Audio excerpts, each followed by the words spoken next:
সংগ্রামী ছাত্র বন্ধুরা আমার, বাংলাদেশ জাতীয়তাবাদী দল 14 নং দিকপাই ইউনিয়ন 8 নং মহদান ইউনিয়ন বিএনপি এবং অঙ্গ সংগঠন কর্তৃক আয়োজিত আজকের এই মিছিলের শান্তিপূর্ণ মিছিল যারা উপহার দিয়েছেন, আমি দিকপাই ইউনিয়ন বিএনপির পক্ষ থেকে সকলকে ধন্যবাদ জানাই।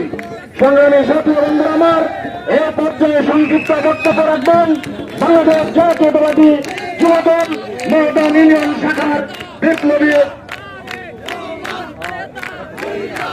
সংগ্রামী ছাত্র বন্ধুরা আমার, এই পর্যায়ে বক্তব্য রাখবেন বাংলাদেশ জাতীয়তাবাদী ছাত্রদল মহদান ইউনিয়ন শাখার বিপ্লবী সাধারণ সম্পাদক সানোয়ার হোসেনকে সংক্ষিপ্ত বক্তব্য রাখার জন্য বিরোধ সাথে অনুরোধ করছি।